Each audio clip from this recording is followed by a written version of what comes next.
Chapitre 1, la façade parfaite.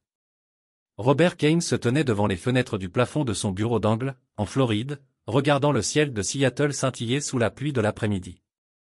À 42 ans, il avait bâti les solutions de sécurité de Kane à partir de rien pour en faire un empire de plusieurs millions de dollars, spécialisé dans les services de surveillance et de protection haut de gamme pour l'élite de la ville. Son reflet montrait un homme qui avait mérité chaque cheveu gris qui traversait ses cheveux châtain foncé, mince, au regard perçant, aux mains calleuses qui témoignaient de son parcours d'enfant des rues à la salle de conseil. 20 ans plus tôt, il n'était personne. Un orphelin sorti du système de placement familial, dormant dans sa Camaro cabossée et travaillant dans le bâtiment le jour tout en suivant des cours à l'université communautaire le soir. C'est là qu'il avait rencontré Diana Walsh, une superbe blonde issue d'une famille aisée de Seattle, qui étudiait l'histoire de l'art parce qu'elle pouvait se permettre de vivre de ses passions plutôt que de gagner sa vie. Elle dormait, fascinée par ses traits bruts et sa détermination. « Tu deviendras quelqu'un d'important », lui avait-elle murmuré à cette époque, ses doigts parcourant les cicatrices sur ses jointures, dues à d'innombrables combats pour se défendre dans la rue. Je le ressens encore aujourd'hui, tandis qu'il regardait sa BMW s'engager dans l'allée circulaire de leur manoir de Bellevue, à travers les caméras de surveillance qu'il avait installées dans toute leur propriété. Bobby se demandait quand cette admiration s'était transformée en mépris. Diana sortit vêtue d'une robe de créateur qui coûtait plus cher que le salaire mensuel de la plupart des gens. Ses mouvements étaient gracieux et calculés. Elle était toujours belle à 38 ans, mais il y avait quelque chose de froid dans ses yeux bleus maintenant. Quelque chose qui grandissait depuis des années. Son téléphone vibra. Un texto de son père, William Kane, la seule personne qui avait cru en lui quand il n'avait rien. Dimanche soir, dîner, il avait des nouvelles à annoncer.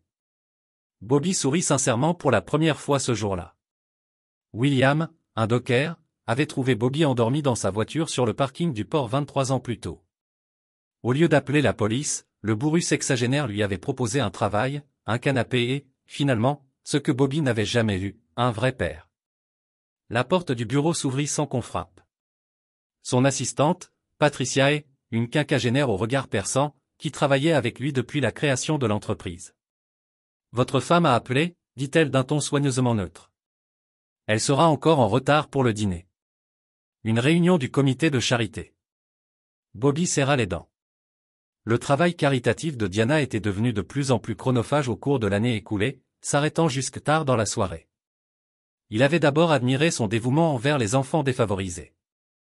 Mais ces derniers temps, quelque chose clochait dans ses absences fréquentes. « Patricia, dit-il lentement, j'ai besoin que vous effectuiez une vérification complète des antécédents. » Sur qui? Tous ceux qui travaillaient à la Arbor Children's Foundation. Membres du conseil d'administration, bénévoles, donateurs, tout le monde. Patricia haussa un sourcil, mais hocha la tête. Elle apprit à ne pas remettre en question l'instinct de Bobby. Ils avaient gardé l'entreprise en tête des menaces et de la concurrence pendant des années. Jusqu'où voulez-vous que j'aille? Assez loin pour trouver ce qu'ils ne veulent pas trouver. Alors que Patricia partait, Bobby retourna à la fenêtre. Son reflet le fixait. Mais maintenant, il voyait quelque chose de différent, le regard calculateur d'un prédateur qui avait capté une piste intéressante. Il avait bâti sa fortune en lisant les gens, en découvrant les indices qui révélaient leur vraie nature. Diana racontait des histoires depuis des mois. Appel téléphonique secret, absence inexpliquée, un intérêt nouveau pour son apparence et, plus révélateur encore, une soudaine froideur envers leur vie intime. Son téléphone sonna. William, encore. Bobby, tu es libre de parler? Toujours, papa. Écoute, j'ai repensé à ce dont nous avons discuté le mois dernier, à propos de ta protection s'il m'arrivait quelque chose. Bobby fronça les sourcils. À 75 ans, William était toujours vif comme un éclair, mais il parlait davantage de mortalité ces derniers temps. Papa, tu ne vas nulle part. Tu es trop têtu. William rit, mais il y avait quelque chose de sérieux dans sa voix. Peut-être, mais un homme a toujours un plan. Je mets à jour mon testament cette semaine. Ce portefeuille immobilier dont nous avons parlé, les entrepôts, les immeubles d'habitation, l'immobilier commercial, tout te revient. Diana est une brave fille, mais c'est l'affaire de la famille Kane. Le portefeuille immobilier. Bobby avait aidé son père à le bâtir au fil des ans, utilisant ses relations et son sens des affaires pour orienter les investissements. Il valait près de 8 millions de dollars maintenant, et Bobby n'avait jamais vraiment pensé à l'héritage. William était une force de la nature, apparemment indestructible. Pourquoi me parles-tu de ça maintenant? Juste une intuition. Et Bobby, je m'y prends bien. Tout passe par Arthur Hoffman. Tu te souviens de lui? L'avocat qui t'a aidé à remplir tes papiers de constitution. Ce sera infaillible. Pas de faille, pas d'ambiguïté. Après avoir raccroché, Bobby fixa de nouveau son reflet. 2 situations suspectes en une seule journée. Les absences mystérieuses de Diana et l'urgence soudaine de William à propos de son testament. Dans son métier, les coïncidences étaient généralement des complots à découvrir. Il prit son téléphone sécurisé et composa un numéro qu'il utilisait rarement. Marcus, c'est Bobby Kane. J'ai besoin d'un service. Marcus Riley répondit à la première sonnerie. Ancien SEAL travaillant comme agent de sécurité indépendant, Marcus devait à Bobby plusieurs services au fil des ans. De quoi as-tu besoin? Une surveillance de ma femme. Un forfait complet. Un suivi GPS. Une surveillance téléphonique. Tout le tralala. Peux-tu gérer ça discrètement? À quel point? Protocole fantôme. Si elle fait ce que je pense, je ne veux pas qu'elle sache que je sais jusqu'à ce que je sois prêt à agir. Considérez que c'est fait. Quand vous voudrez commencer, Bobby regarda la BMW de Diana disparaître dans la rue en direction d'une autre réunion caritative tardive. Ce soir, chapitre 2. La vérité dévoilée. 3 semaines plus tard, Bobby était assis dans son bureau à 2 heures du matin, entouré de photos, de relevés téléphoniques et de rapports de surveillance qui dressaient un tableau de trahison si complet qu'il en avait le souffle coupé. Marcus avait tout livré.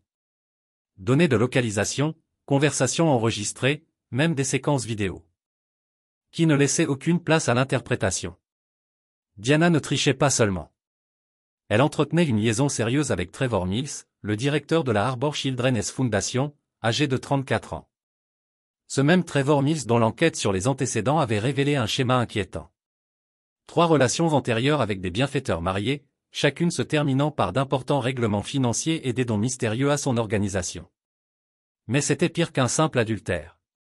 Les conversations enregistrées ont révélé la véritable ampleur de leur trahison. À la mort du vieil homme, elle héritera de tout. La voix de Trevor grésillait dans les haut-parleurs. Il faut juste qu'elle soit bien placée comme la belle-fille endeuillée. Bobby lui fait entièrement confiance.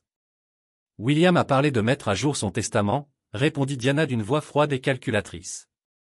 Il n'arrête pas de répéter que tout revient à Bobby, mais légalement, en tant qu'épouse, je devrais avoir droit aux créances sur la communauté de biens. Pas s'il s'agit de biens propres acquis avant le mariage. Mais il existe des solutions, surtout si Bobby avait un accident avant de pouvoir contester quoi que ce soit. Le sang de Bobby se glaça en entendant sa femme, celle qu'il aimait depuis 20 ans, évoquer son possible meurtre avec une indifférence désinvolte. Trevor, on ne peut pas être trop évident. Bob est paranoïaque en matière de sécurité.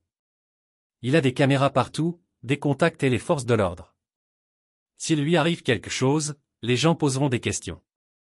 Alors on fait en sorte que ça paraisse naturel.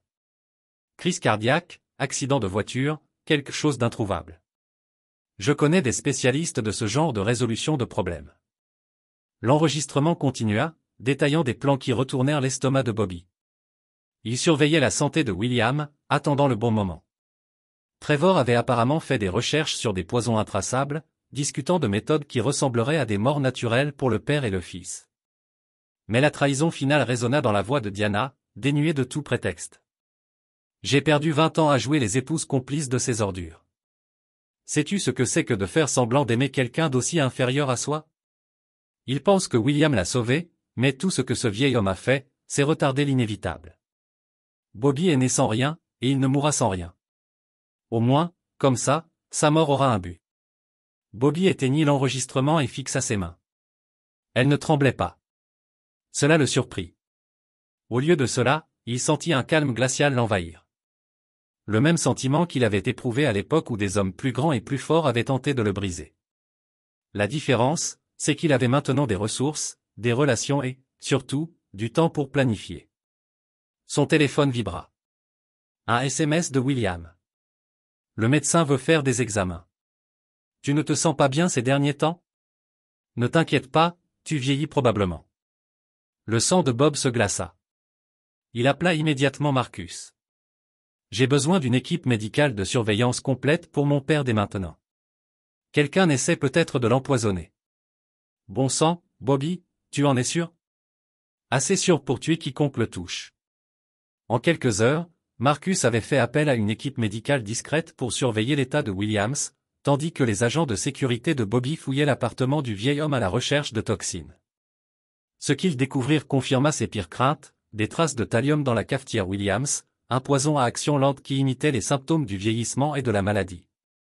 Bobby fixa les résultats du laboratoire, ses mains commençant enfin à trembler de rage. Ils ne prévoyaient pas seulement de le tuer. Ils assassinaient déjà son père. Il appela Arthur Hoffman, l'avocat de Williams, et organisa une réunion d'urgence. Arthur, un homme distingué d'une soixantaine d'années qui connaissait la famille Cain depuis des années. Écoutez Bobby expliquer la situation d'un air sombre. Nous devons accélérer Williams, je vous tiendrai au courant, dit Bobby. Et j'ai besoin que vous ajoutiez des dispositions spéciales. Lequel? Le sourire de Bobby était tranchant comme une lame. Le genre de disposition qui anéantira quiconque tentera de voler la famille Cain. Au cours de la semaine suivante, Bobby orchestra un plan complexe. D'abord, il fit surveiller et remplacer soigneusement les réserves de nourriture et d'eau de William, stoppant ainsi l'empoisonnement tout en faisant croire que la santé du vieil homme continuait de décliner. Des complices médicaux fournissaient de faux résultats d'analyse, déclarant Williams en phase terminale, lui donnant peut-être quelques semaines à vivre.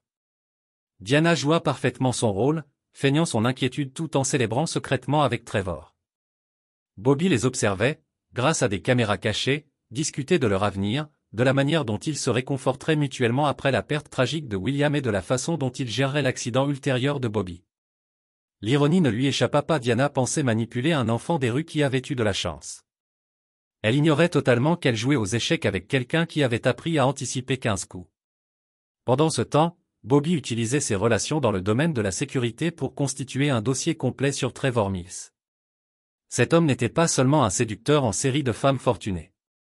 Il était lié à un réseau de criminels spécialisés dans la fraude successorale, la maltraitance des personnes âgées et, si nécessaire, le meurtre à gages. L'organisation de Trevor n'était qu'une façade. Ses œuvres caritatives servaient de couverture pour identifier et exploiter des cibles fortunées et vulnérables. Mais l'enquête de Bobby a révélé quelque chose d'encore plus utile. Trevor s'était fait des ennemis. Des ennemis sérieux. Ses précédents stratagèmes avaient laissé de nombreuses victimes, dont Anthony Carrera, un homme d'affaires de Chicago dont la femme était décédée dans un accident suspect après avoir eu des relations avec Trevor. Anthony avait passé 2 ans à tenter de prouver l'implication de Trevor et avait accumulé des preuves importantes que les forces de l'ordre avaient écartées faute de preuves concrètes. Bobby a appelé. Monsieur Carrera, je m'appelle Robert Kane. Je crois que nous avons un problème commun. 3 jours plus tard, Anthony arrivait à Seattle avec une mallette remplie de preuves et un désir ardent de justice. Ensemble, ils ont élaboré un plan qui donnerait aux 2 hommes ce qu'ils voulaient, la destruction totale de Trevor Mills et de tous ceux qui lui étaient liés. Tout doit être parfait, a dit Bobby à Anthony alors qu'ils étaient assis dans son bureau sécurisé. Pas de détails à clarifier, pas d'échappatoire. Quand on déménage, il faut que ce soit total. Le sourire d'Anthony était sombre. J'attendais cette conversation depuis 2 ans. Trevor Mills a détruit ma famille. Maintenant, détruisons-le. Chapitre 3. Le coup d'envoi. Les funérailles de William Kane étaient prévues pour un jeudi matin gris de novembre. Bien sûr, William n'était pas vraiment mort.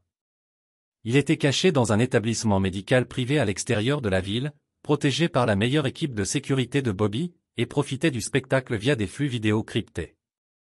Le thallium avait été éliminé de son organisme et sa santé s'améliorait rapidement, même s'il était officiellement décédé paisiblement dans son sommeil après une brève maladie. Diana jouait parfaitement le rôle de la belle-fille endeuillée, choisissant une robe Armani noire à la fois sombre et subtilement séduisante. Bobby observait sa performance avec une admiration détachée. Elle était vraiment douée pour la tromperie.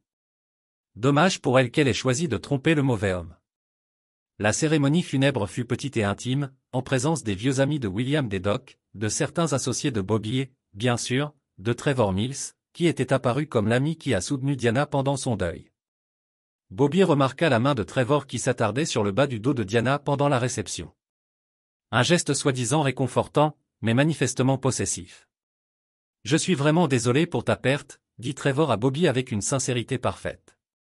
William était un homme remarquable. Diana m'a tant raconté comment il t'a encadré. Bobby serra la main de Trevor, remarquant ses paumes douces et ses ongles manucurés. Les mains de quelqu'un qui n'avait jamais travaillé de sa vie. C'était le meilleur homme que je connaisse. Il va terriblement me manquer. Diana serra le bras de Bobby avec une fausse sympathie.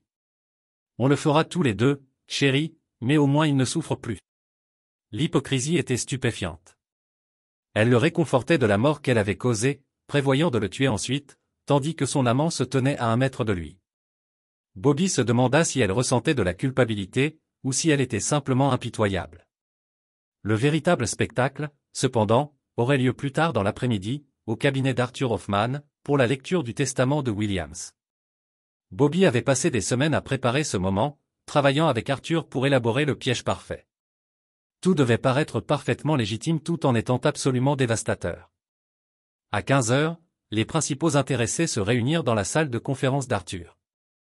Bobby, Diana, Arthur et, étonnamment, Trevor, dont Diana prétendait qu'il avait besoin d'être présent pour le soutenir émotionnellement. Bobby s'y attendait. Diana voudrait que son complice soit présent pour entendre les détails de leur héritage. Arthur s'éclaircit la gorge et commença à lire l'épais document juridique. Moi, William Joseph Quint, saint d'esprit et de corps, je fais par la présente mon testament. Les legs initiaux étaient classiques. Petit cadeau à de vieux amis, dont à des œuvres caritatives que William avait soutenues. Diana s'agitait avec impatience, attendant visiblement le moment fort. Bobby resta parfaitement immobile, le visage exprimant une tristesse légitime, tandis qu'il comptait intérieurement les jours jusqu'à la détonation. À mon fils, Robert Kane, qui a été la plus grande joie de mes dernières années, je lègue l'intégralité de ma succession, y compris tous les biens immobiliers, placements et effets personnels, à l'exception des exceptions suivantes. Le regard de Diana s'éclaira. C'était le moment qu'elle attendait. Les exceptions qui lui donneraient un fondement juridique pour contester. Arthur poursuivit en s'adressant à Diana Walsh-Quint, l'épouse de mon fils, je lègue la somme d'$1. Elle a déjà reçu de cette famille bien plus qu'elle ne le mérite. La température dans la pièce baissa de 10 degrés. Le visage de Diana devint blanc puis rouge. C'est impossible. En tant qu'épouse de Bobby, j'ai des droits de propriété commune. En fait, l'interrompit Arthur d'une voix douce. Tu n'en as pas? La succession est entièrement constituée de biens propres acquis par William avant ton mariage avec Robert. Mais ce n'est pas tout. Il tourna la page et Bobby vit l'expression de Diana passer de la colère à la confusion, puis à une inquiétude croissante. De plus, je suis conscient qu'on a tenté de m'assassiner en administrant délibérément du sulfate de thallium dans ma cafetière et d'autres aliments, dans le but de provoquer ma mort. Mort? J'ai des preuves documentées de cette tentative de meurtre, notamment des vidéos de surveillance et des analyses en laboratoire des résidus de poison. Trevor se releva d'un bond. C'est insensé. William Quint était un vieil homme malade qui...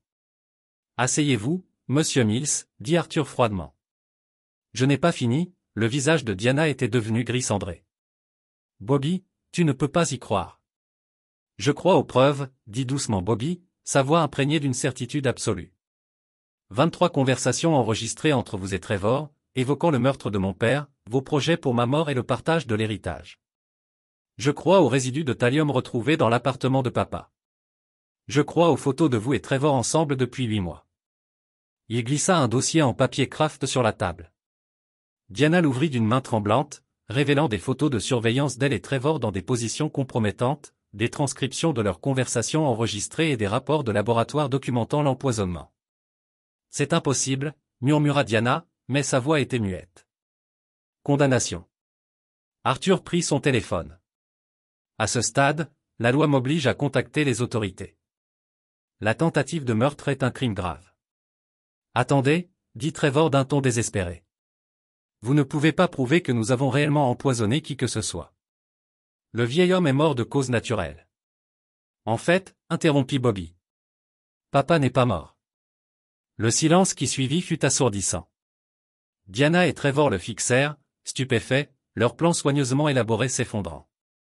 Voyez-vous, quand j'ai découvert que vous l'empoisonniez, je l'ai fait transférer dans un établissement médical sécurisé. Les funérailles auxquelles vous avez assisté aujourd'hui étaient pour un cercueil vide. Papa est bien vivant et se remet bien de l'empoisonnement au thallium que vous lui avez fait subir. Bobby se leva lentement, ses mouvements prédateurs et contrôlés. Pensiez-vous vraiment que je vous laisserais assassiner mon père? Croyez-vous sincèrement que j'étais si stupide, si faible que je ne verrais pas ce que vous faisiez? Le sang-froid de Diana finit par se fissurer. Bobby, s'il vous plaît, je peux vous expliquer. Expliquer quoi? Comment? Vous m'avez épousé pour de l'argent, vous pensiez que je le ferais. Hérité? Comment tu as planifié mon meurtre pendant des mois? Comment tu t'es convaincu que j'étais inférieur à toi alors que tu n'es qu'un parasite qui a ciblé un homme assez stupide pour t'aimer? Ces mots frappèrent Diana comme des coups physiques. Trevor s'avança agressivement. Tu ne peux pas lui parler comme ça. Le rire de Bobby était sincèrement amusé. Vas-tu défendre son honneur, Trevor? L'honneur d'une femme prête à assassiner 2 hommes pour de l'argent? Ou es-tu contrarié parce que ton ticket repas vient de disparaître? Arthur s'éclaircit la gorge. Si je peux continuer, il y a des dispositions supplémentaires dans l'affaire Williams. Cela réglera-t-il exactement cette situation? Il tourna la page, sa voix prenant un ton formel. Dans le cas où quelqu'un tenterait de me nuire ou de nuire à mon fils Robert Kane, que ce soit par la violence, la fraude ou tout autre moyen légal, j'invoque par la présente la clause de dissolution de certains partenariats commerciaux et engagements caritatifs. Le visage de Trevor devint blanc. Quelle clause de dissolution? Bobby sourit froidement. Celle qui met fin immédiatement au don annuel de la Fondation K à la Fondation Arbor Children's. Soit 2 millions de dollars par an. Il vient de disparaître, Trevor. J'imagine que votre conseil d'administration aura des questions sur la perte soudaine de votre plus important donateur. Mais ce n'est pas tout, poursuivit Arthur. Williams contiendra également des instructions spécifiques concernant les preuves d'activité criminelle découvertes lors de l'enquête sur sa succession. Ces preuves doivent être fournies aux forces de l'ordre, à l'IRS et aux organismes d'agrément professionnels compétents. Bobby fouilla dans sa mallette et en sortit un autre, beaucoup plus épais que le premier. Trevor, voici votre passé. 3 fraudes successorales, 2 décès suspects, un testament falsifié et environ 4 millions de dollars de revenus non déclarés provenant de diverses escroqueries. Anthony Carrera vous adresse ses salutations, au fait. Trevor, les jambes lâchant, s'affaissa sur sa chaise. Le nom d'Anthony Carrera lui disait clairement quelque chose. Probablement la seule victime à avoir réussi à s'enfuir, qui avait passé des années à constituer un dossier contre lui. Quant à toi, Diana, poursuivit Bobby, sa voix exprimait désormais toute sa rage. J'ai déjà demandé le divorce. Tu auras exactement ce que tu mérites. Rien. Le contrat de mariage que tu as signé est inflexible, et ta tentative d'assassiner mon père annule tout droit à la communauté de biens. Diana retrouva enfin sa voix, même si ce n'était qu'un murmure étranglé. Tu ne peux pas me faire ça. Je suis ta femme. Je t'aime. Tu n'aimes que l'argent et toi-même. Bobby la coupa. 20 ans de mariage et tout ça n'était que mensonge. Chaque baiser, chaque sourire, chaque fois que tu m'as dit que tu m'aimais. Ce n'était qu'une mise en scène en attendant le bon moment pour encaisser. C'est alors que la porte de la salle de conférence s'ouvrit et que l'inspecteur Ray Morrison entra, suivi de 2 agents en uniforme. Bobby avait travaillé avec Ray sur plusieurs affaires au fil des ans, fournissant des conseils en sécurité pour des enquêtes très médiatisées. Désolé de vous interrompre, dit Ray, même si son ton laissait entendre qu'il n'était pas du tout désolé.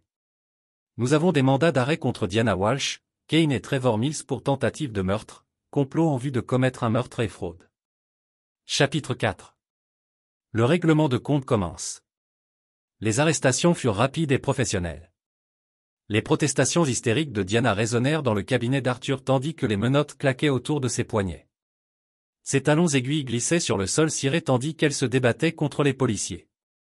Trevor, au contraire, s'éloigna silencieusement, le visage exprimant une résignation vaincue. Il savait exactement quelles preuves Bobby avait rassemblées contre lui. C'est une erreur. Diana hurla tandis qu'il la conduisait vers la porte. Bobby, tu sais, je ne ferai jamais de mal à William. Je l'aimais comme un père. Bobby regarda impassiblement sa femme de 20 ans être emmenée menottée. Il ne ressentait rien, aucune satisfaction, aucun regret, juste un vide glacial là où l'amour régnait autrefois. Arthur referma sa serviette avec un clic satisfait.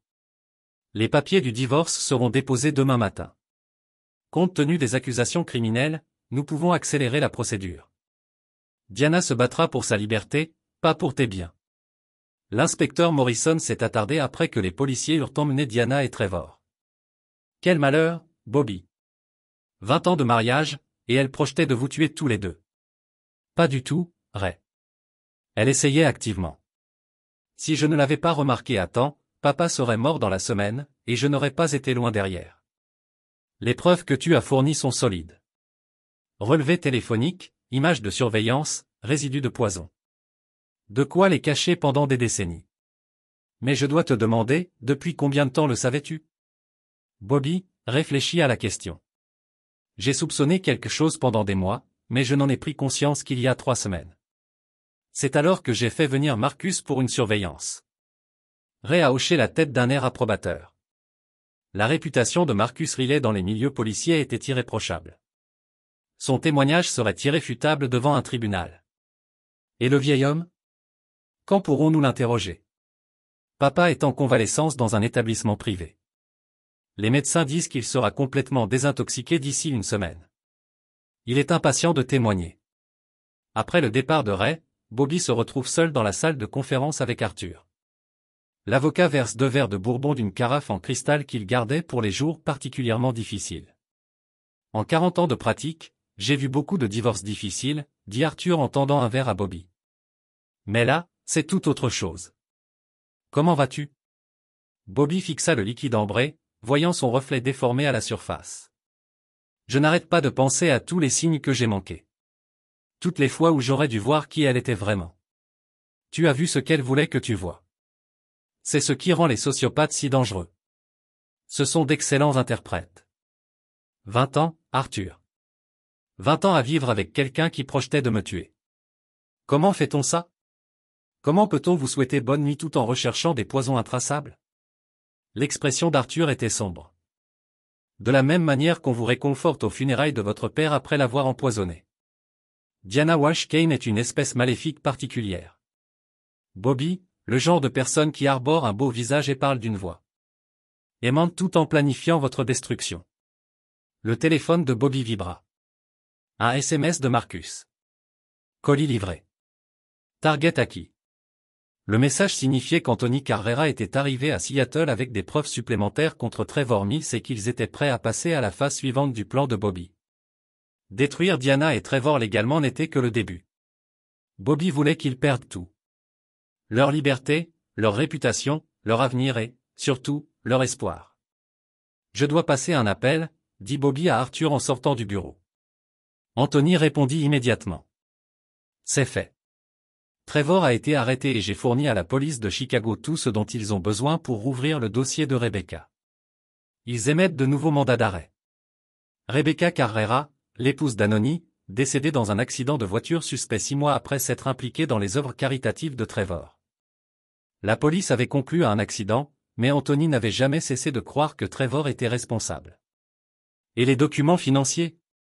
C'est ça qui est beau. Trevor gère une pyramide de Ponzi depuis des années par l'intermédiaire de la fondation, utilisant de nouveaux dons pour rembourser des engagements antérieurs tout en prélevant des millions. Lorsque le don de la fondation Quint disparaît, toute la structure s'effondre. Son conseil d'administration convoque une réunion d'urgence pour demain matin. Bobby sourit d'un air sombre. Combien de temps avant d'être complètement détruit?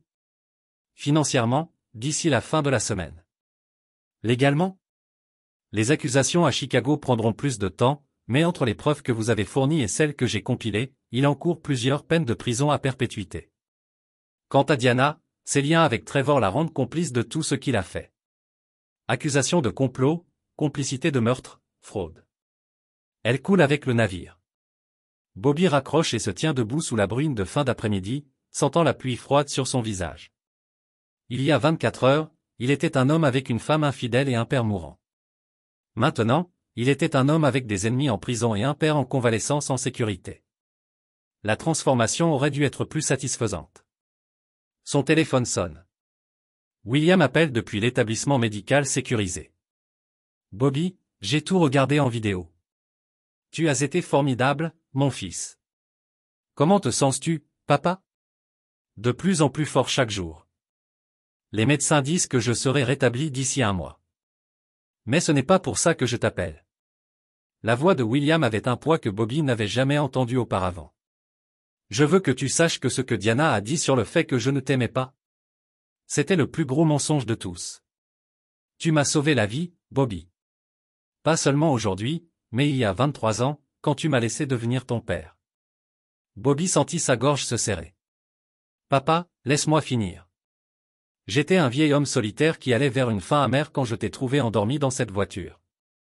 Tu m'as donné un but, de la fierté, une raison de construire quelque chose qui vaille la peine d'être laissé derrière moi. Diana n'a jamais pu comprendre ça, car elle n'a jamais compris ce que signifie une vraie famille. Elle m'a trompé pendant 20 ans. Non, mon fils. Tu t'es trompé toi-même pendant 20 ans parce que tu voulais croire en la famille que tu avais créée. Ce n'est pas de la faiblesse. C'est de l'espoir. Et l'espoir est ce qui sépare les hommes comme nous des parasites comme elle.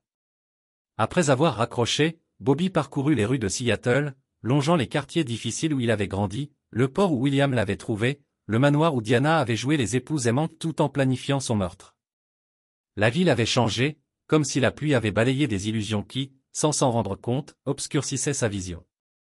Lorsqu'il arriva au bureau, Marcus l'attendait avec des nouvelles de la surveillance continue des associés connus de Diana et Trevor.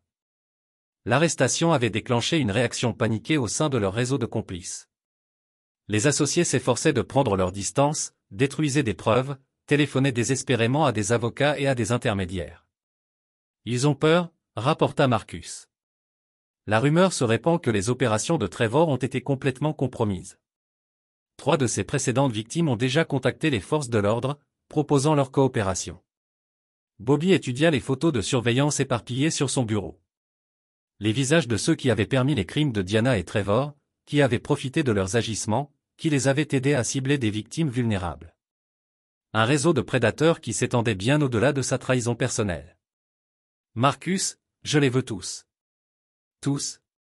Chaque personne qui les a aidés, les a rendus capables ou a profité de leurs crimes. Je veux que leur vie soit détruite aussi profondément qu'elles ont détruit celle de leurs victimes. Marcus hocha lentement la tête. Ça fait beaucoup d'ennemis, Bobby. Tu es sûr de vouloir déclencher ce genre de guerre? Bobby repensa au rire glacial de Diana lorsqu'elle évoqua son meurtre. À la planification des involtes de la mort de William par Trevor? À toutes les autres victimes qui avaient souffert pendant que ces prédateurs opéraient en toute impunité. Ce n'est pas une guerre, Marcus. Dans les guerres, 2 camps s'affrontent. C'est une extermination. Chapitre 5. Le réseau se défait.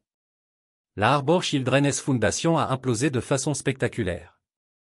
Vendredi matin, des cars de reportage ont encerclé l'immeuble de bureau du centre-ville de Seattle tandis que des agents du FBI sortaient des caisses de preuves. L'arrestation de Trevor avait déclenché une enquête fédérale sur une fraude caritative, révélant un réseau de corruption qui s'étendait à plusieurs États. Bobby a regardé la couverture de son bureau, sirotant du café tout en lisant les mises à jour de ses différentes sources. Le conseil d'administration de la fondation avait appelé une réunion d'urgence pour discuter de l'arrestation de Trevor, pour découvrir que leur organisation était essentiellement en faillite. Sans le don annuel de 2 millions de dollars de la fondation Cain, ils ne pouvaient pas respecter leurs obligations financières et les donateurs exigeaient déjà des remboursements. Patricia est entrée avec un briefing du matin. Channel 7 veut une déclaration sur l'implication de la fondation Cain. Le Times exécute un profil sur l'arrestation de Diana. Et vous avez reçu des appels de 3 éditeurs différents intéressés par les droits du livre. Pas de déclaration, pas d'interview, pas de offre de livre, a répondu Bobby sans consulter les rapports de surveillance. Ce n'est pas un divertissement. Les rapports ont fait une lecture fascinante. L'enquête d'Anthony Carrera avait révélé que Trevor Mills était le chiffre central d'un réseau de fraudeurs de succession opérant dans le nord-ouest du Pacifique. Ils ont ciblé les riches individus âgés et leurs enfants adultes, utilisant des organismes de bienfaisance et des organisations sociales comme couverture pour des inconvénients élaborés à long terme. Diana n'avait pas été le premier complice marié de Trevor. Au cours de la dernière décennie, il avait cultivé des relations avec au moins 6 autres épouses riches, qui avaient fourni des informations intérieures sur les finances de leur famille, les problèmes de santé et les plans de succession. 3 de ces relations s'étaient terminées par des décès suspects qui avaient été jugés accidentels ou naturels. Mais la découverte la plus inquiétante était la nature systématique de leur fonctionnement. Le travail caritatif de Trevor lui avait donné accès à des informations financières détaillées sur les familles les plus riches de Seattle. Il avait utilisé ces informations pour identifier les cibles, rechercher leurs vulnérabilités et planifier des schémas élaborés pour voler leurs actifs. Le téléphone de Bobby a bourdonné. Un appel au détective Morrison. Nous avons eu un problème, Bobby. L'avocate de Diana affirme qu'elle a été contrainte par Trevor. Qu'elle a été victime de manipulation psychologique et d'abus. Quel genre de problème? Le genre où elle pourrait obtenir une phrase réduite en témoignant contre Trevor et son réseau. Le bureau du DA envisage un accord de plaidoyer. Bobby s'assit soigneusement son café. Quel type de plaidoyer? 15 ans au lieu de la vie avec possibilité de libération conditionnelle en 10 en échange d'une coopération complète et d'un témoignage contre Trevor et ses associés. L'idée que Diana reçoive rien de moins qu'une condamnation à perpétuité a fait que la vision de Bobby devienne rouge. Elle avait planifié son meurtre avec un calcul froid, avait empoisonné son père lentement et délibérément, avait trahi 20 ans de mariage pour de l'argent. Elle méritait de pourrir en prison jusqu'à sa mort. Ray, j'ai besoin de parler personnellement avec le DA. Bobby, je sais que tu es en colère, mais pas en colère. Déterminé. Diana Quinn ne peut pas jouer une victime après avoir tenté de tuer 2 personnes. J'ai des preuves qui prouvent qu'elle était une participante volontaire, pas une victime contraignante. Cet après-midi, Bobby s'est assis en face de la procureure de district Sarah Chan dans son bureau du centre-ville. Sarah a été un procureur coriace dans la quarantaine qui avait construit sa réputation sur des cas de crimes de col blanc complexes. Elle a écouté impassible Bobby à présenter des preuves supplémentaires que l'équipe de Patricia avait compilées. Ces dossiers financiers montrent les recherches indépendantes de Diana sur le droit des successions, la planification successorale et les droits de propriété communautaire, a expliqué Bobby, diffusant des documents à travers le bureau de Sarah. Ce n'est pas le comportement d'une victime manipulée. C'est le comportement d'une personne qui planifie un casse, Sarah a admis Sarah. Se pencha dans sa chaise, étudiant le visage de Bobby. Père et moi pour de l'argent. Sarah, elle a recherché des poisons introuvables, a discuté des méthodes pour rendre notre mort accidentelle et célébrer nos souffrances prévues. Ce n'est pas une manipulation. C'est de la malveillance. Qu'en est-il du réseau de Trevor? Nous pourrions utiliser son témoignage pour faire baisser une plus grande organisation criminelle. Vous n'avez pas besoin de son témoignage. Anthony Carrera construit une affaire contre Trevor depuis 2 ans. Il a des preuves, des témoins et une documentation des crimes antérieurs. Je peux fournir des dossiers financiers qui montrent toute la portée de leur réseau de fraude. La coopération de Diana n'est pas nécessaire pour les poursuites. Sarah a considéré cela, en parlant les fichiers de preuves. Vous avez été minutieux. J'ai été motivé. 2 heures plus tard, Bobby a quitté le bureau du DA avec l'engagement de Sarah à rejeter tout accord de plaidoyer pour Diana. Elle serait jugée pour tentative de meurtre, complot en vue de commettre un meurtre et une fraude, qui a porté une peine d'emprisonnement à perpétuité potentielle sans libération conditionnelle. Mais Bobby n'était pas fini. Le réseau qui avait permis au crime de Diana et Trevor s'étendait au-delà de leur cercle immédiat. Le conseil d'administration de la fondation avait été criminellement négligent ou complice activement de la fraude. Les travailleurs sociaux qui leur avaient fourni des informations confidentielles sur les clients âgés vulnérables avaient violé l'éthique professionnelle et permis la maltraitance des aînés. Les enquêteurs privés qui les avaient aidés à rechercher des objectifs avaient opéré en dehors des frontières légales. Bobby voulait qu'ils soient tous tenus responsables. Ce soir-là, il a rencontré Marcus et Anthony dans un emplacement sécurisé, une salle à manger privée dans un hôtel que Bobby S. Company a régulièrement balayé les appareils de surveillance. Les 3 hommes se sont assis autour d'une table de conférence polie entourée de fichiers, de photographies et de preuves numériques qui représentaient des mois d'enquête. Trevor est talking, a rapporté Anthony, et non coopérant, ne parlant que, essayant de minimiser son implication, affirmant qu'il a été manipulé par Diana. Marcus renifla. Les deux se pointent les deux. Comportement criminel classique lorsque le partenariat s'effondre. Bobby a étudié les photos de surveillance des membres du conseil d'administration de la fondation. Des mondains riches qui avaient donné une légitimité à l'opération de Trevor tout en ignorant ou en dissimulant activement des preuves de fraude. Et le conseil d'administration? C'est là que ça devient intéressant. Anthony a déclaré que 3 des membres du conseil d'administration ont reçu les pots de vin déguisés en frais de consultation. Ils savaient que la fondation était utilisée pour blanchir de l'argent et identifier les cibles et les autres ignorantes. Ils voulaient le statut social de l'adhésion au conseil d'organisme de bienfaisance sans la responsabilité de la surveillance réelle. Bobby a pris une décision qui aurait des conséquences d'une grande portée. Je veux qu'ils soient tous exposés. Membres du conseil d'administration, travailleurs sociaux complices, enquêteurs corrompus. Tous ceux qui ont permis à ce réseau doivent faire face à des conséquences. C'est beaucoup de gens puissants, a averti Marcus. Certains d'entre eux ont de graves liens politiques. Ensuite, ils auraient dû faire plus attention à qui ils ont associé. Anthony se pencha en avant. Que proposez-vous exactement? Le sourire de Bobby était net et froid. Guerre totale. Nous détruisons leur réputation, leur carrière, leur statut social et leur liberté. Chaque personne qui a profité ou permis de ces crimes est confrontée à une destruction complète. Ce n'est pas la justice, Bobby. C'est une vengeance. Parfois, ils sont la même chose. Chapitre 6. La guerre commence. La première victime a été la docteure Margaret Foster, une gériatre éminente qui avait fourni à Trevor des informations confidentielles sur ses conditions médicales de patients âgés, famille dynamique et situation financière. Le docteur Foster avait cru qu'elle aidait à coordonner les services de bienfaisance pour les clients vulnérables. Elle n'avait pas réalisé qu'elle permettait à un réseau criminel d'identifier et de cibler les victimes. L'équipe d'enquête de Bobby avait révélé des preuves que le docteur Foster avait reçu des dons substantiels à son cabinet privé de la Fondation Trevor. Des dons qui ont suivi par coïncidence ces rapports sur des patients spécifiques qui sont devenus plus tard des victimes de fraude. Le Washington State Medical Board a reçu une plainte complète détaillant la violation du docteur Foster de la confidentialité des patients et de son rôle dans la permission de la maltraitance des personnes âgées. L'enquête s'est déplacée rapidement. En une semaine, la licence médicale du docteur Foster a été suspendue en attendant un examen complet. Les médias locaux ont repris l'histoire, la dépeignant comme un médecin qui avait trahi sa confiance des patients pour un bénéfice financier. Sa pratique s'est effondrée alors que les patients s'enfuient et que les poursuites pour faute professionnelle ont été déposées par des familles des victimes de Trevor. Bobby n'a ressenti aucune satisfaction en regardant la destruction professionnelle du docteur Foster.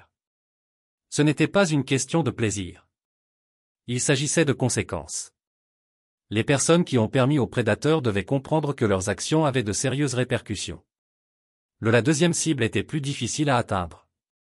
Le juge Harold Brennan avait accéléré la procédure d'homologation pour plusieurs des régimes précédents de Trevor, permettant de traiter les testaments frauduleux et les transferts de succession sans examen approprié. Le lien du juge Brennan avec Trevor semblait être purement financier. La fondation avait fait des dons substantiels à la galerie d'art de sa femme pendant plusieurs années. Exposer un juge en exercice a nécessité de délicates manœuvres. Bobby ne pouvait pas attaquer directement Brennan sans risquer de représailles légales, mais il pourrait fournir des preuves aux autorités appropriées et laisser le système gérer les conséquences. La commission de la conduite judiciaire de l'État de Washington a reçu une plainte détaillée décrivant le schéma suspect de Brennan des décisions dans les affaires impliquant le réseau de Trevor. L'enquête sur le juge Brennan a déclenché un examen plus large de ses décisions judiciaires au cours des 5 dernières années. Les journalistes ont commencé à creuser dans ses liens financiers, le financement de la galerie de sa femme et sa relation avec les organismes de bienfaisance locaux. Le scandale qui en a résulté a forcé Brennan à se récuser de toutes les affaires en suspens tandis que la commission judiciaire a mené son enquête. Mais la cible la plus satisfaisante était la conseillère Lisa Park, qui avait utilisé son poste au conseil municipal de Seattle pour fournir à Trevor des informations intérieures sur les services municipaux pour personnes âgées, les programmes de logement et les ressources de protection sociale. Conseillère Park avait essentiellement donné à Trevor une feuille de route aux résidents âgés les plus vulnérables de Seattle. L'équipe de Bobby avait enregistré des conversations entre Park et Trevor discutant des personnes âgées spécifiques qui avaient du mal avec les frais de logement, les factures médicales ou les conflits familiaux. Précisément les vulnérabilités que Trevor a exploitées dans ses plans. Park avait reçu des contributions de campagne du réseau de Trevor en échange de ces informations. Les éléments de preuve contre conseillère Park ont été libérés stratégiquement. Premièrement, des enregistrements audio divulgués sont apparus sur des sites web de journalisme d'investigation. Ensuite, des dossiers financiers montrant des contributions suspectes à la campagne ont été fournis à la commission d'éthique de Seattle. Enfin, les témoignages des victimes de Trevor ont confirmé que leurs informations personnelles avaient été partagées sans consentement.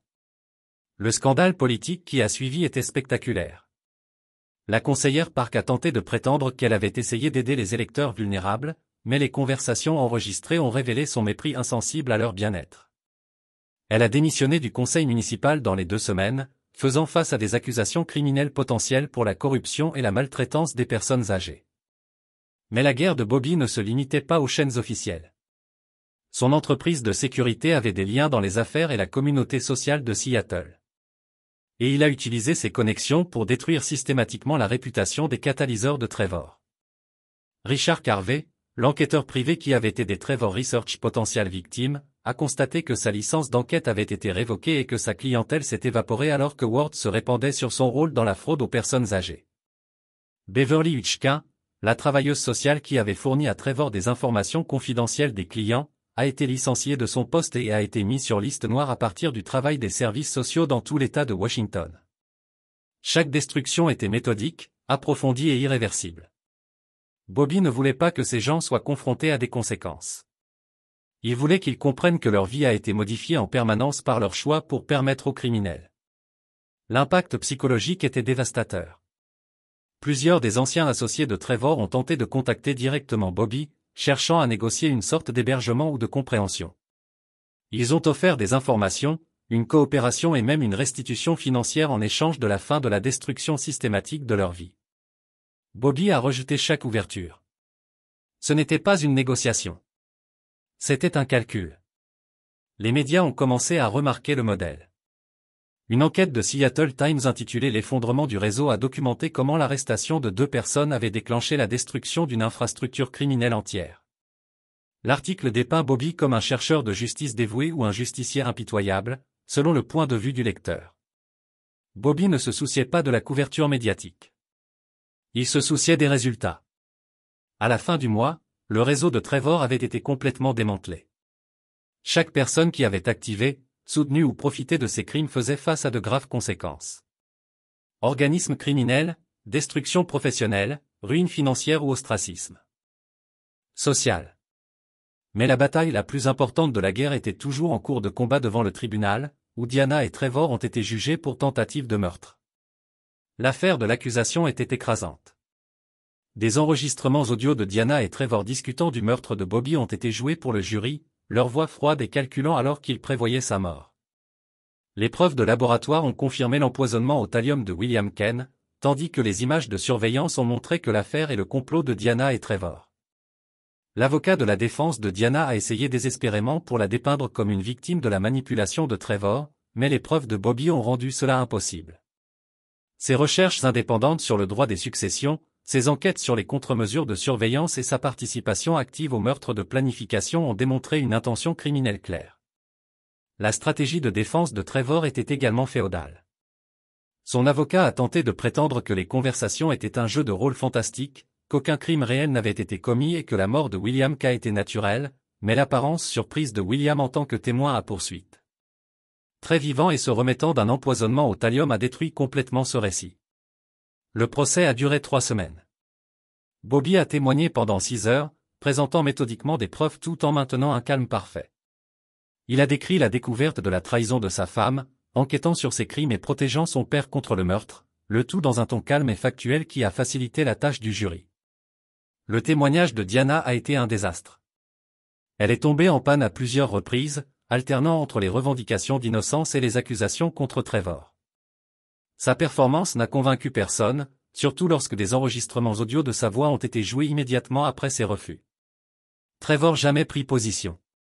Son avocat a reconnu que tout témoignage ne fournirait que des possibilités supplémentaires à l'accusation de présenter des preuves préjudiciables. Le jury a délibéré pendant moins de 4 heures. Coupable sur tous les chefs d'accusation. Chapitre 7. Justice servie. L'audience de détermination de la peine a eu lieu par un froid du matin de décembre, 8 mois après que les faux funérailles de William K. avaient déclenché le piège élaboré qui a détruit le réseau de Diana et Trevor.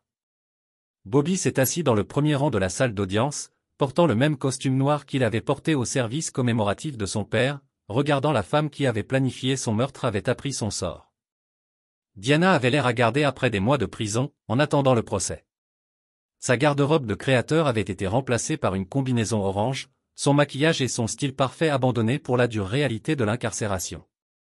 Elle avait vieilli des années et des mois, et Bobby n'a ressenti aucune sympathie pour sa transformation. La juge Patricia Wong a examiné les directives de détermination de la peine avec une précision méthodique. Diana Walsh Kane a fait face à des accusations de tentative de meurtre au premier degré, conspiration pour commettre un meurtre, une maltraitance des personnes âgées et une fraude.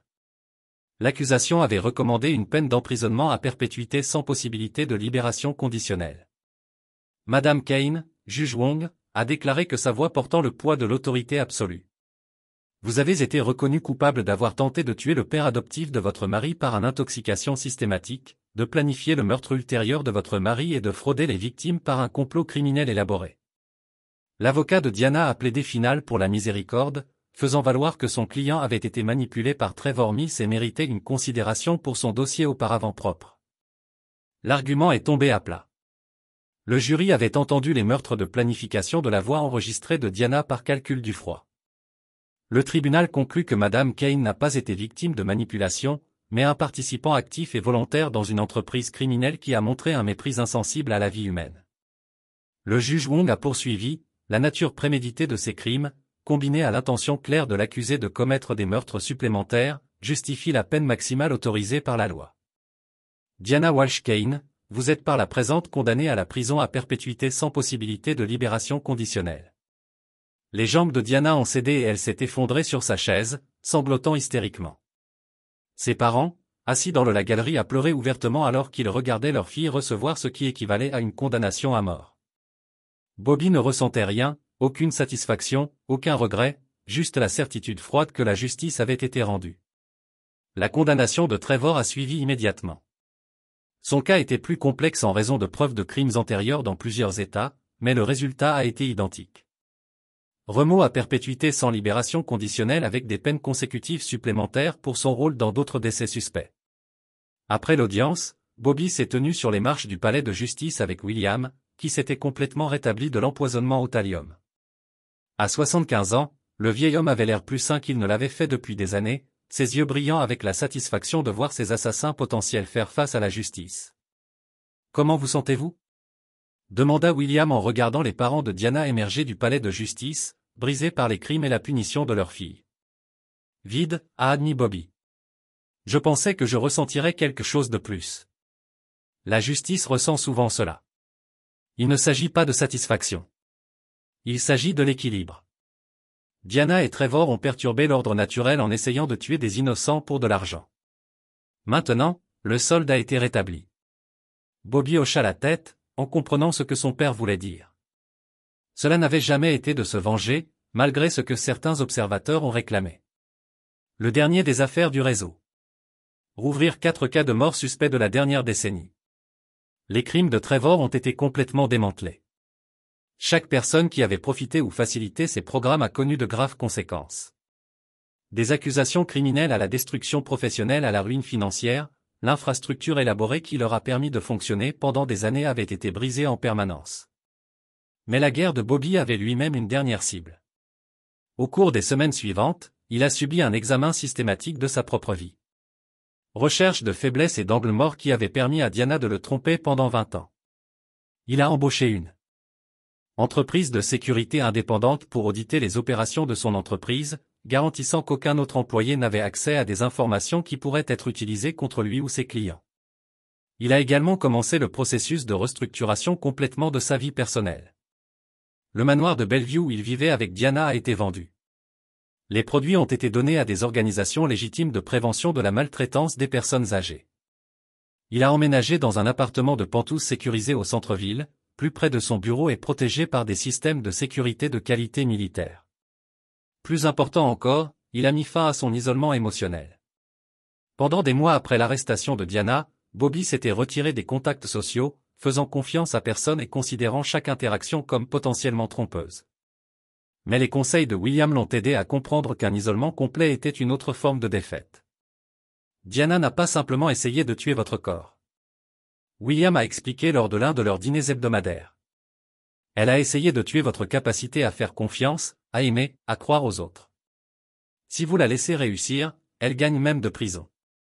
Bobby a commencé à reconnecter avec soin les vieux amis et les associés commerciaux, mais reconstruire véritablement les liens sociaux que la trahison de Diana avait endommagés.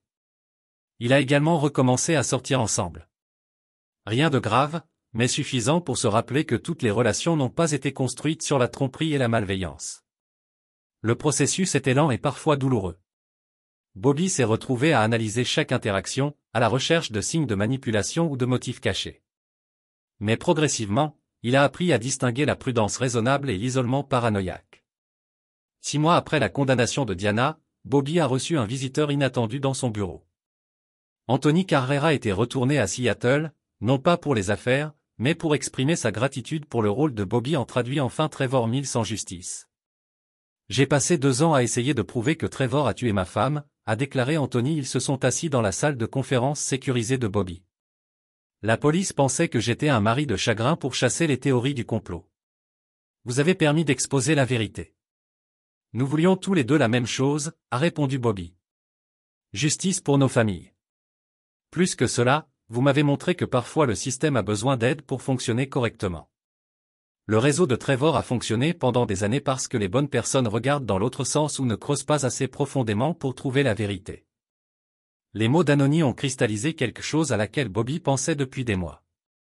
Sa guerre contre le réseau de Diana et Trevor avait révélé des faiblesses systématiques dans la façon dont la société protégeait les gens vulnérables des prédateurs sophistiqués. La maltraitance des personnes âgées était souvent négligée. La fraude à l'héritage était difficile à prouver et les réseaux criminels opéraient en toute impunité parce que leurs crimes ont franchi les limites juridictionnelles. Et si nous pouvions résoudre certains de ces problèmes? Bobby a demandé, que voulez-vous dire? Une fondation dédiée à enquêter et à exposer la maltraitance des personnes âgées, à une fraude à l'héritage et à des crimes similaires dotés d'anciennes applications de la loi, d'enquêteurs privés et de comptables médico-légaux. Axés sur les cas qui tombent à travers les mises à mi-chemin des forces de l'ordre traditionnelles. Les yeux d'Anthony se sont allumés d'intérêt.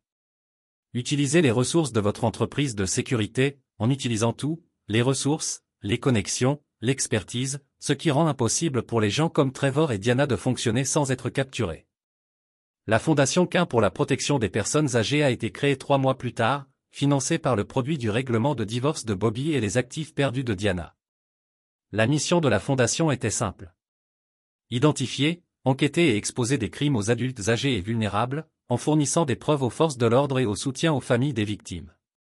Bobby a été directeur de la Fondation, utilisant son expertise commerciale et ses connexions de sécurité pour construire une organisation efficace. Anthony est devenu l'enquêteur en chef, apportant sa passion pour la justice et sa connaissance approfondie des régimes de fraude sur l'héritage. Ils ont recruté une équipe d'anciens agents du FBI, des procureurs à la retraite, des comptables médico-légaux et des défenseurs des victimes. Le premier cas majeur de la Fondation impliquait un schéma suspect de décès dans une maison de soins infirmiers de Portland, où les résidents âgés avec des actifs substantiels mouraient de façon inattendue tout en laissant leur domaine à une aide aux soins de la santé qui travaillait dans l'établissement pendant moins de 6 mois. La police locale avait rejeté les préoccupations familiales, attribuant le décès aux causes naturelles et à la coïncidence. L'enquête de la Fondation a révélé un schéma sophistiqué impliquant des testaments forgés, des médicaments manipulés et un isolement systématique des victimes de leur famille. En 6 mois, l'aide de la santé et 3 accomplis ont été arrêtés, accusés de multiples chefs de meurtre et de fraude. L'affaire a fait une nouvelle nationale, établissant la Fondation Quin comme une force grave dans le plaidoyer de la protection des personnes âgées. Les demandes d'assistance ont commencé à arriver de partout au pays. Les familles désespéraient d'aider à enquêter sur les décès suspects, l'exploitation financière et l'abus des soignants. Bobby a trouvé un objectif dans ce travail que son succès commercial n'avait jamais fourni. Chaque cas représentait le membre de la famille de quelqu'un qui méritait une protection, le parent ou le grand-parent d'une personne qui avait été ciblée par des prédateurs. Le succès de la Fondation signifiait que moins de familles subiraient la trahison et la perte que lui et Anthony avaient endurées. Chapitre 8. La lettre. 2 ans après la condamnation de Diana, Bobby a reçu une lettre d'elle. Il est arrivé à son bureau un mardi matin, transmis par plusieurs canaux d'application de la loi avant d'atteindre son bureau. L'enveloppe était mince et non marquée, à l'exception de son nom écrit dans l'écriture familière de Diana. Bobby regarda la lettre pendant plusieurs minutes avant de l'ouvrir, se demandant ce que son ancienne épouse pourrait avoir à dire après 2 ans d'emprisonnement. Son témoignage de procès avait été un mélange de mensonges, d'apitoiement sur soi et de tentatives désespérées pour minimiser ses crimes. Il s'attendait à plus de la même chose. Cher Bobby, je sais que tu ne veux probablement pas avoir de mes nouvelles, et je comprends pourquoi. Ce que j'ai fait était impardonnable et je ne m'attends pas à un pardon. Mais j'avais besoin d'écrire cette lettre non pas pour vous mais pour moi. La prison vous donne beaucoup de temps pour réfléchir. Et j'ai passé 2 ans à essayer de comprendre comment je suis devenu la personne qui pouvait planifier de tuer quelqu'un que je prétends aimer. La réponse facile est de blâmer Trevor. Pour dire qu'il m'a manipulé pour devenir quelque chose que je n'étais pas. Mais ce n'est pas vrai. La vérité est que j'étais toujours égoïste. Toujours à la recherche du chemin facile. Croyant toujours que je méritais plus que je ne l'avais gagné. Quand je t'ai épousé, je pensais que je m'établissais moins que je ne le méritais. Tu viens de rien. Et même si vous avez construit quelque chose d'impressionnant, je n'ai jamais cessé de vous voir comme sous moi. C'est le vrai crime, Bobby. Pas la tentative de meurtre, pas la trahison, mais les 20 années que j'ai passées à mentir à nous deux sur qui j'étais vraiment. Vous avez mérité une femme qui a vu votre valeur, qui a apprécié votre force, qui vous aimait pour qui vous étiez au lieu de ce que vous pourriez fournir. Trevor n'a pas fait de moi un tueur. Il m'a juste donné la permission de devenir ce que j'avais toujours été en dessous. Quelqu'un qui ferait n'importe quoi pour de l'argent et du statut. Quelqu'un qui a vu d'autres personnes comme des obstacles à obtenir ce que je voulais. Je connais les fondations que vous avez commencées sur le travail que vous faites pour protéger des gens comme William de gens comme moi. Les autres détenus pensent qu'il est ironique que mes crimes aient conduit à quelque chose qui aide à prévenir les crimes similaires. Je pense que c'est approprié. Au moins un peu est venu du mal que j'ai choisi d'embrasser. Je ne demanderai pas votre pardon parce que je ne le mérite pas. Je ne vous demanderai pas de visiter parce que vous ne devriez pas avoir à me voir. Je voulais juste que vous sachiez que je comprends ce que j'ai détruit et ce n'était pas seulement votre confiance ou votre mariage. C'était 20 ans de votre vie que vous ne pouvez jamais revenir. J'espère que vous trouverez quelqu'un qui voit ce que j'étais trop égoïste et stupide à voir. Que vous êtes un homme bon qui mérite d'être aimé honnêtement. Diana. Bobby a lu la lettre 2 fois, puis l'a placée dans son tiroir de bureau à côté des papiers de divorce qu'il avait signés 3 ans plus tôt. Les paroles de Diana ont sonné avec une honnêteté qu'il n'avait jamais entendu parler d'elle pendant leur mariage ou leur procès. Mais ils sont venus trop tard pour avoir de l'importance. Il ne ressentait aucun pardon, aucune colère renouvelée, aucune tristesse pour ce qui aurait pu être. Diana avait fait des choix qui révélaient son vrai caractère, et maintenant elle vivait avec les conséquences de ses choix. Sa conscience de soi tardive n'a pas changé les faits fondamentaux de ce qu'elle avait fait. Mais la lettre a clarifié quelque chose d'important pour Bobby. Sa guerre contre Diana et le réseau de Trevor n'avait pas été de se venger. Il s'agissait de garantir que les conséquences correspondent au choix. Diana avait choisi de planifier des meurtres pour de l'argent et maintenant elle passait le reste de sa vie en prison. Trevor avait choisi de construire une carrière sur l'exploitation de personnes vulnérables et maintenant il faisait face au même sort. Le travail de la fondation était une extension du même principe. Les personnes qui ont choisi de nuire aux autres devaient faire face à des conséquences appropriées même lorsque le système n'a pas réussi à les fournir automatiquement. Cet après-midi, Bobby a rencontré Patricia pour examiner les demandes du prochain cas majeur de la fondation. Ils avaient reçu une demande d'une famille à Denver dont le patriarche âgé était décédé avec suspicion après avoir changé sa volonté au profit d'un soignant qu'il n'avait connu que depuis 3 mois. Les autorités locales avaient refusé d'enquêter, acceptant l'affirmation des soignants selon laquelle le vieil homme était tombé en bas seul dans sa maison. Le médecin légiste a trouvé des blessures conformes à une chute. Patricia a rapporté. Mais la famille a embauché un pathologiste indépendant qui a identifié des blessures défensives entre les mains et les armes de la victime. Qu'en est-il du changement? Exécuté 2 semaines avant sa mort, témoin par le petit ami et sœur des soignants, le vieil homme a laissé toute sa succession de 3 millions de dollars à quelqu'un qu'il avait connu depuis moins de 90 jours, coupant les enfants et les petits-enfants qu'il était près depuis des décennies. Bobby a étudié le dossier de cas, en voyant des modèles familiers dans le comportement des soignants, l'isolement de la victime de la famille, une hypothèse progressive de contrôle sur les finances et un moment suspect des changements juridiques. C'était exactement le genre de cas que la fondation avait été créée pour gérer. Saint Anthony à Denver, Bobby a décidé d'enquêter complète, toutes les ressources. Cette famille mérite des réponses. Alors que Patricia partait pour prendre des dispositions, Bobby est retourné à la fenêtre de son bureau, regardant les toits de Seattle. 3 ans plus tôt, il se trouvait dans la même situation, soupçonnant sa femme de le trahir, mais ignorant l'ampleur de ses crimes. Aujourd'hui, Diana purgeait une peine de prison à perpétuité. Le réseau de Trevor était détruit, et la fondation protégeait des familles à travers le pays contre des prédateurs similaires. La transformation semblait parfois surréaliste. Bobby était passé d'homme d'affaires prospère avec un ennemi secret vivant chez lui à un veuf déterminé à empêcher que d'autres ne subissent des trahisons similaires. Ce changement lui avait coûté son mariage, sa confiance dans les relations et des années de guérison émotionnelle, mais il lui avait aussi donné un sens à sa vie qu'il n'avait jamais connu dans la réussite professionnelle pure. Son téléphone vibra. Un SMS de William, aujourd'hui âgé de 77 ans et toujours en convalescence après avoir été lentement empoisonné par quelqu'un en qui il avait confiance. Dîner ce soir. J'ai des nouvelles. Bobby sourit, la première expression sincère de bonheur qu'il avait ressentie de la journée. Quels que soient les défis à venir, les nouveaux dossiers que la Fondation allait traiter, la guérison personnelle qui lui restait à accomplir, il avait son père. Elle était plus mince, plus musclée, avec des mèches grises dans ses cheveux blonds et des rides autour des yeux qui trahissaient le stress et le regret. Mais sa posture était plus droite, son regard plus direct, comme si la prison avait effacé les faux semblants qu'il avait définis pendant des décennies. « Merci d'être venu », dit Diana en s'asseyant en face de lui. « Je n'étais pas sûr que vous le feriez. J'ai failli ne pas l'être. Quelles informations avez-vous sur l'affaire Rodriguez ?» Diana avait prétendu avoir connaissance d'une affaire que la Fondation enquêtait en Californie. Un veuf âgé était décédé après avoir transmis ses biens à une femme rencontrée sur un site de rencontre. Les premières investigations suggéraient que cette femme faisait partie d'un réseau spécialisé dans les arnaques sentimentales ciblant les personnes âgées seules.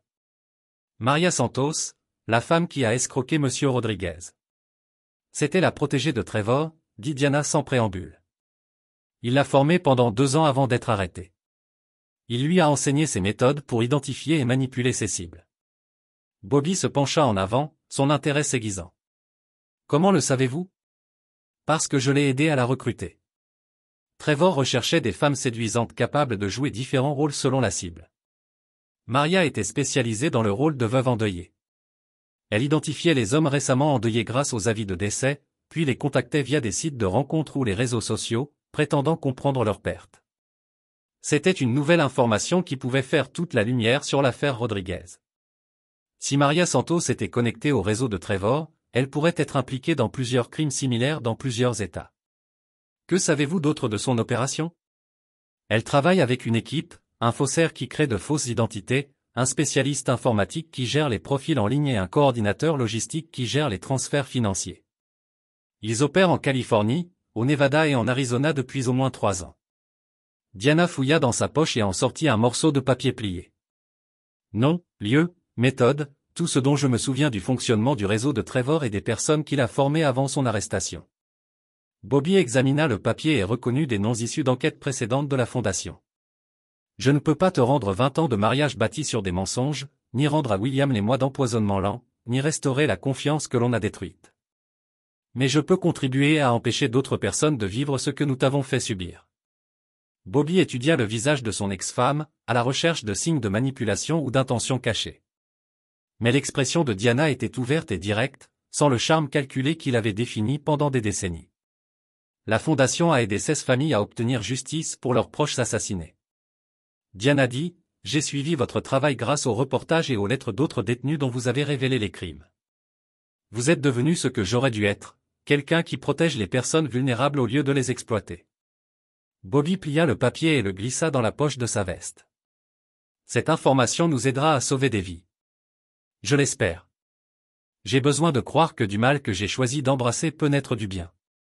Ils restèrent assis en silence pendant plusieurs minutes, digérant tous deux les étranges circonstances qui les avaient réunis.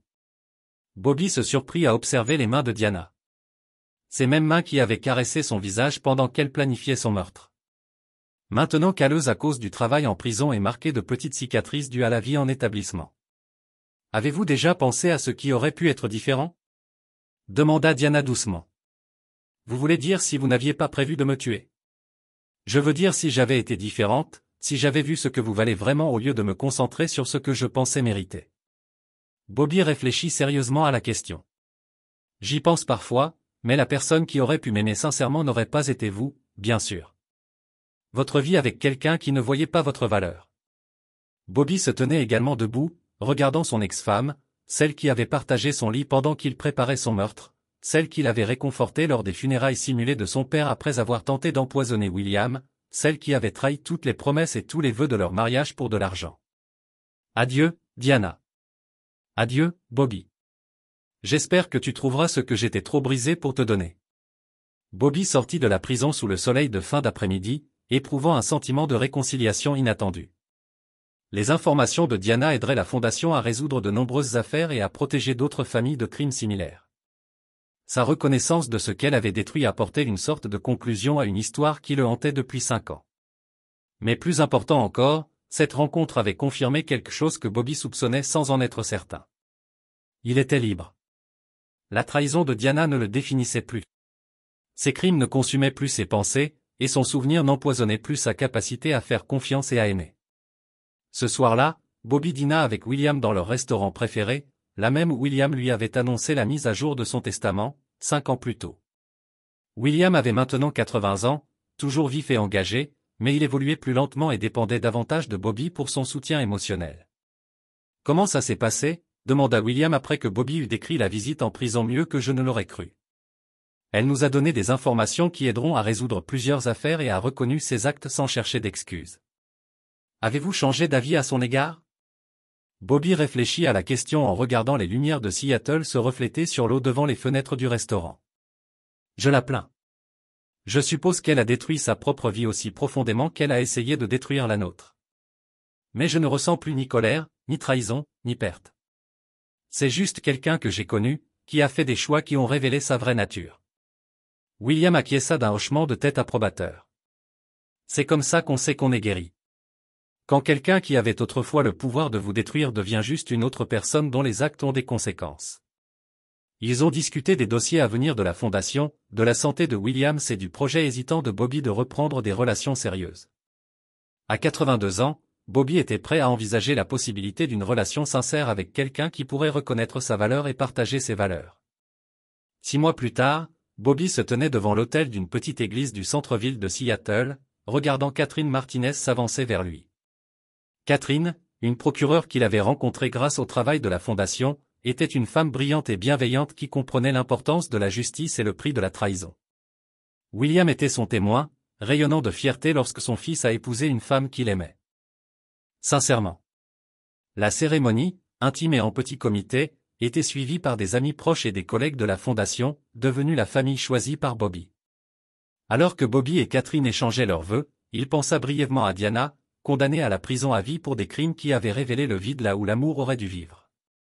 Puis il fixa le regard de Catherine, y voyant une affection et un respect sincère que Diana n'avait jamais ressentis. Sentir la sécurité d'un partenariat fondé sur la vérité plutôt que sur la tromperie.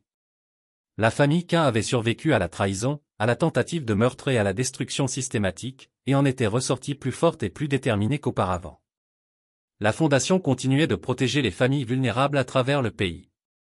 Diana et Trevor avaient purgé des peines de prison à perpétuité pour leurs crimes. Et Bobby avait trouvé l'amour auprès d'une personne digne de confiance. Justice avait été rendue. Les conséquences avaient été à la hauteur des choix. Et l'équilibre avait été rétabli. Finalement, c'en était assez. Et voilà. Une autre histoire se termine.